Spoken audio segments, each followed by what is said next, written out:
Hi, this is the voice of Heidie Calero with another fascinating topic in terms of the Puerto Rico economy. And this time we have entitled our economic capsule, Oops, Extraordinaire Populations. Suddenly, the U.S. Census of Population has indicated that for 2020, they overcounted the population of Puerto Rico.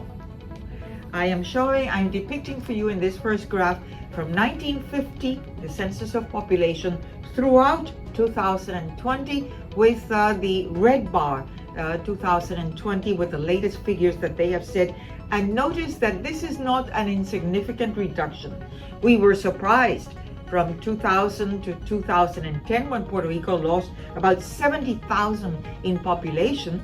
And now, between 2010 and 2020, with the latest figures, Puerto Rico has lost about 614,000 people, less than in 2010.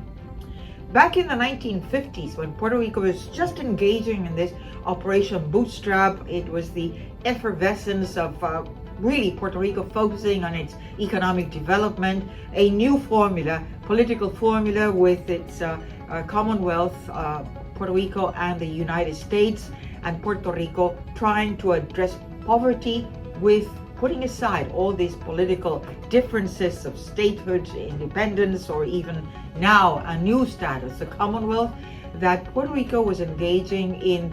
How do we really generate job opportunities for Puerto Ricans to live in better conditions and to reduce poverty, because the standards of living in the island were very, very disastrous. So in 1950 and 1960, we engaged in this Operation Bootstrap. And at the time, all these executives, especially in economic development administration, they were saying, no matter how much we try with new manufacturing, it seems that we cannot generate enough jobs for the population. We have too much population. So a concerted effort in terms of stimulating outward migration, and they went to the States, many of them to shop croppers, or to really be sharecroppers, to really collect all these different crops from fruits and wheat. All those Puerto Ricans were engaged in U.S. agriculture.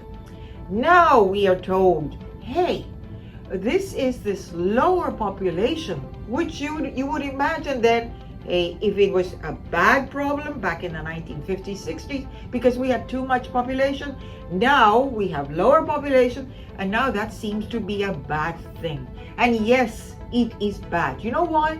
Because back in the 1950s, 60s, we were dependent on jobs, on our work efforts and work incentives. Whereas now we seem to be in Operation Extended Hand. We are dependent on federal funds. And guess what? The formula for those federal funds is population. Lower population, lower federal funds. You may disagree with me, but hey, that may not be a bad thing. I think it's high time that Puerto Rico stops depending on so many federal funds and starts working again by the operation of their bootstraps, as we did before. We need to reduce our dependence on funds which Puerto Rico cannot really influence. It's all dependent on the whims of U.S. Congress, and I don't think that's the way to run a country. So let's look at this second graph, which depicts three estimates of population in 2020. Shame on U.S. Census. But it's also a shame on Puerto Rico, because part of the administration of all this tabulation for the census was dependent on people here, boots on the ground. They were not either well-trained, because they were hit by the pandemic of 2020, and people were 2-3 times sometimes counted over. And nobody paid attention to that. Why? Why should you pay attention to that? I was dealing with other things. The government of Puerto Rico said, well, now these are the consequences. So we have three different estimates. As you see there, in April 2020, the orange column said that Puerto Rico had 3,159,000 people in 2020. That was a reduction of 566,000 people compared with the census of 2010. In August of 2021, suddenly, oops, they said, you know what? We underestimated the population of Puerto Rico. So now it was 3,286,000 people. We lost only 440,000 people instead of the 566,000 as the green bar in this graph depicts. Well, how about August 2022? Hey, whoops! It was we overestimated the population, and now it's really 3,112,000 people. So we've lost 614,000 people compared with 2010. You would say, well, you know, what show are they really running, be it in Puerto Rico or with the U.S. Census? And all the continental states in the mainland were already revised. Their figures were revised long before August of 2022. Puerto Rico, either because it was the hardest or because it was not of great importance. Now finally they decided, let's look into this. And now we have these ramifications. And that has impacts. Let's look at the third graph I'm depicting for you here. And this line, the green line, is the civilian population, 16 years and older, which really is the mainstay of our labor force, which constitutes the employed plus those looking for work. And where did they come from? From the population that is in working age, 16 and plus.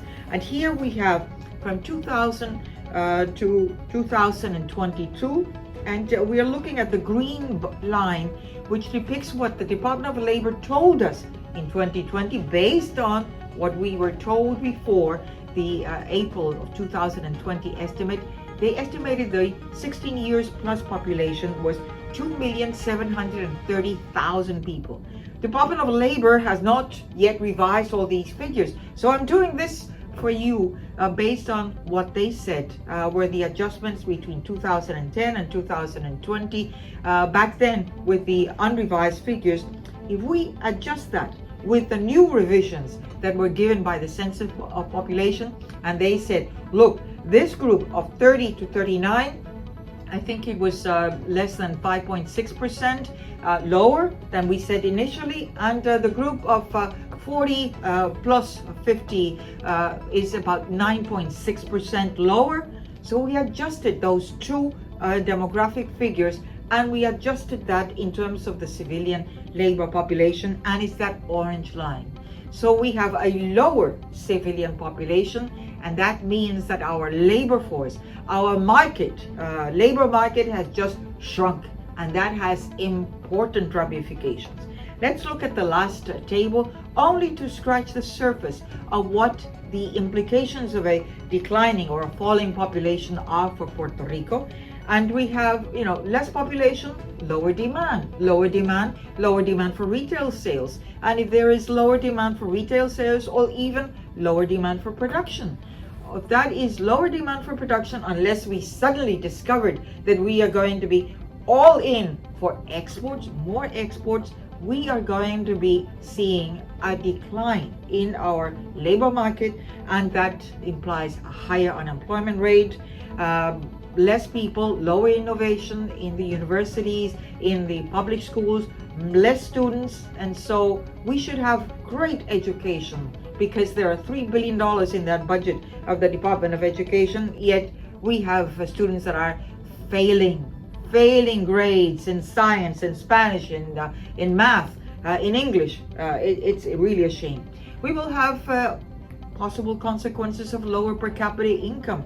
That also means lower standards of living. And if there is a lower standard of living, our best and brightest are going to be migrating outside of Puerto Rico.